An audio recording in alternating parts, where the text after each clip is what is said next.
What's up, everybody, and welcome to a brand new episode of Party Chat. I am your host, Matt Southwell, and joining me this week, as always, Ashley Dye and Dan Gilbert. Cheers, guys. So, guys, obviously, Party Chat is a show where we get together every Wednesday to discuss a particular topic or a particular question that someone has on their mind, which is video game related.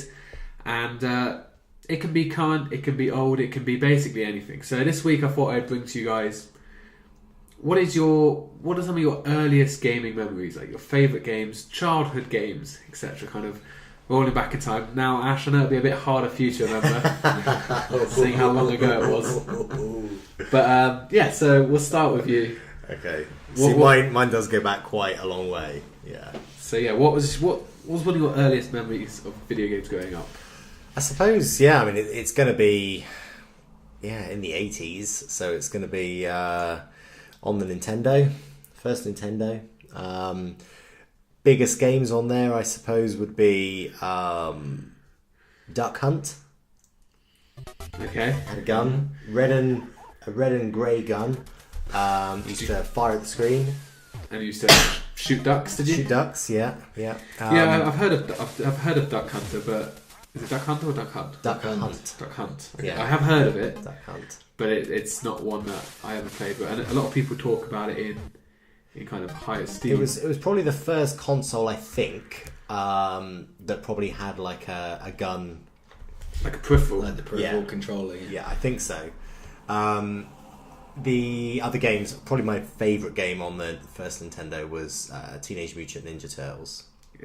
Well, you know you're gonna get my approval if you're mentioning anything turtle related. It was just so good. It really was. You'd be down in the sewers, and then you had the blimp as well. Then you were up on the streets as well, fighting things. It was just generally an all-round good game. Yeah, I mean, I never had a Nintendo, but I do remember playing a Turtles game at one point on the Mega Drive. I don't know if it would have been the same one or not, or if it would have been I mean, Turtles obviously were huge, 80s and 90s, so yeah. There was games and toys, everything going left, right and centre. Yeah. So, I do remember one, but they were never really that good, but they were good, if that makes sense. Like, as a kid, you don't really understand the... Basically, if you look back at it now and critique it, then not that great, but at the time... It was all about having fun, and as a kid, you're obviously a lot easier amused. Yeah, I think part of the fun with the first Nintendo was actually just trying to get the game to load with the big sort of grey cartridges and having to hold them and all blowing quick, get the dust out and then put them in, press it down, close the lid and turn it on. That was half the fun, playing the games. You need to play some of the games if that's half your fun. Wow. So Dan, how about you? What's some of your early memories? Well, my very earliest one is not so much a game, but like my first proper console thing was not one of these main known things, but it was something my parents bought me called a TV Boy, which was in no way at all ripping off Game Boy in terms of the name, but it was like one of those 50 or 100 games in one, like plug-in things.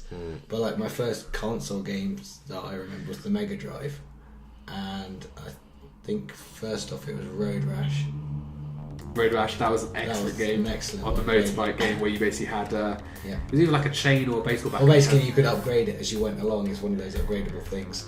But if you lost your weapon, you could steal one off another person when they try and hit you. And obviously at one point the cops would try and pull you over for speeding, and if you crashed then they would get you. But I don't know if it's a glitch in the game or was purposely in there.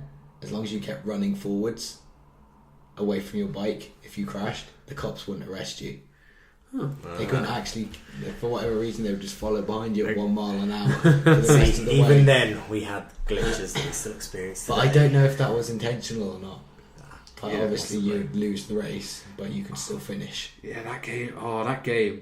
That was probably one of my first racing games as well. I remember that, and I also remember a game on the Mega Drive, like Kawasaki, like GP or something. It was like, because Kawasaki obviously is like a big bike name. Yeah, they were so bad. Like the screen would just move along kind of forwards, and like everything in the distance. It wasn't like you were driving towards it. It was like the stuff in the distance was just coming towards you, and you weren't moving. Yeah.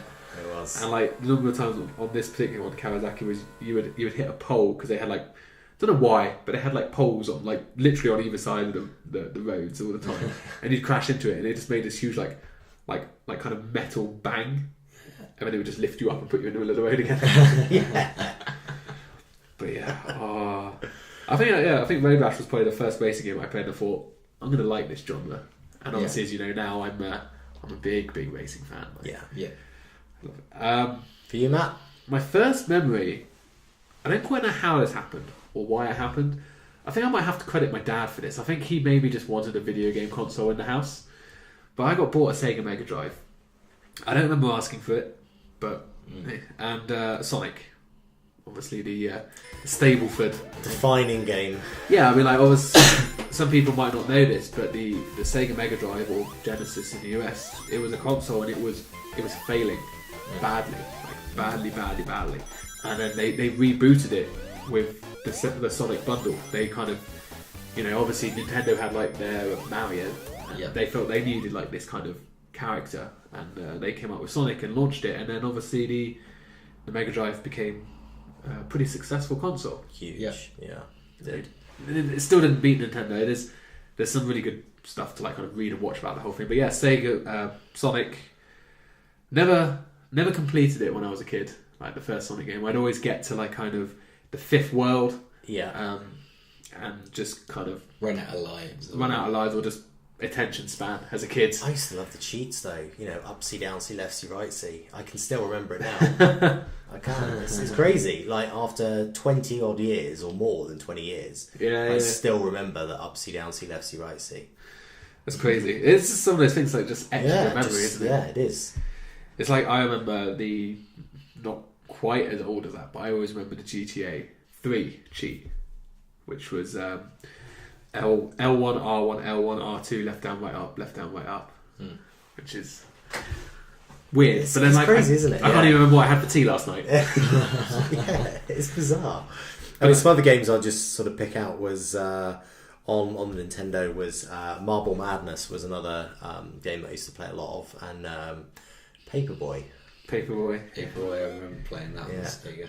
That was such a simple game. It was such a good game. It was just cycle along, throw your papers, try and get them in not break the windows, not hit the truck, and stay away from that dog that was chasing you down the road. I mean, games, when you look back at it, without kind of sounding like, how I always get angry at these people where like, oh, back in my day it was better and stuff like that. It's like, well, games were, I mean, obviously what we have now is fantastic, but when you look at the 90s, like those games were so simple yet so good. And I don't think, almost like games today, I think they kind of rely on fancier gimmicks, whereas like back then gameplay was king, and it was so many good games. So many bad games as well, though. We're not mentioning the bad games today. We're not. But because it's a happy episode. I think sometimes when you look back at some of the games that were released in the early 80s, it just goes to show what games were capable of doing as early as that. I mean, we're talking 30, more than 30 years ago. Yeah. What games were doing then. I mean, they really were great for the time. I just need to give a shout out for one more. Well, I've got loads of games, but another game I need to give a shout out for before we kind of run out of time is WWF WrestleMania arcade game for the Sega Mega Drive. Yes. That game was amazing. Yes. But I was as all kids were, I think, growing up, like big wrestling fans. Yeah. I mean, that game was such a port from the arcade. Like, it always had, it even had on flashing on top of the screens, insert coin. Yeah. Like, that's how much of a port it was from the arcade to the home console. But it was so much fun. Unless, I always liked being Bam Bam Bigelow. Do you guys remember him at all? Like, in this game, there was Shawn Michaels, The Undertaker, Lex Luthor, Razor Ramon, Bret Hart was in Hulk Hogan. Hulk Hogan, yeah. Bam Bam Bigelow and Doink the Clown. And I like being Bam because he basically just had like this body splash where he was like this huge big guy and he would just crush your head. But Doink the Clown was my earliest memory of what we now call OP. Like, because he just had this giant hammer and he would just hit you and he'd laugh and I fucking hated that clown. That's my earliest memory of gamer rage as well. It was like, that clown, man. I don't know what happened to Doink, but he was a prick. That's all. I didn't like him. I never would have guessed. But that was a great game. Anyone? I've got one more that I remembered, like really starts off on like the whole grinding it out sort of like level was that NBA Jam, because you had to beat every single team in the NBA Yeah. to then unlock turbo mode. Yeah. That made everything even faster and more insane. Yeah. But it's like playing through that was like the first probably big multiplayer experience as well, because I did a lot of that with my brother. Yeah. It's just a lot of fun. I mean, it's 2-on-2 basketball. Oh, they were great fun. Yeah. I remember those games. Flaunted some of the rules somewhat of basketball. It didn't take it seriously, no. But With the ability to shove people over. like you look at that game, and then you look today like NBA 2K, like we don't get those kind of fun sports games anymore. Well, like NBA Jam is out there again, but it's not the same. It's not the same. They were simplistic in that Yeah. day, and they are not always so simplistic now. There's a lot of combinations. We have a lot more buttons on controllers than we did back then. Well, ABC left, right, up, down was like the Sega. Well, that's blasphemy to Nintendo fans. The Nintendo was, just Was it AB? A and B. Yeah. Up, down, left, right. That's all you needed. Yeah. And That's what Sega thought they were doing, being clever by saying, you know what's better than A and B? ABC. ABC. ABC. And then Nintendo added XY as well. Didn't they? Yes. Was it ABXY? Yeah. But no, those are some very good games. We could probably all go on for a long time. I could. I mean, listing yeah. more. I'm just rattling off a couple from memory as to what were big games for me, but I'm sure there were lots more that I Streets of enjoyed Rage. playing. Yeah, you say Street Fighter for me as well. Fighter. Again, Street Fighter Fighting was a great games. game. There's another genre that was really fun. Mortal Kombat was another great big game Yeah. for me. Mortal Kombat 10's coming out soon. Yes. So yeah, lots and lots of good games and really good fun. And I think some of these games are probably what kind of put us on our path to being the gamers, the super cool gamers that we are today. Yeah. Yeah, that was good. Thanks, guys, for sharing your memories. And anyone out there, obviously, please do leave a comment down below about some of your early gaming memories. I'm sure there's many fantastic games that we haven't mentioned today that you would like to mention. If you have enjoyed this video, please do give it a like, subscribe to our channel so you can hear us reminisce about future days. Past days. Yeah. We can't reminisce about the future. Reminisce about past days. I miss 2055.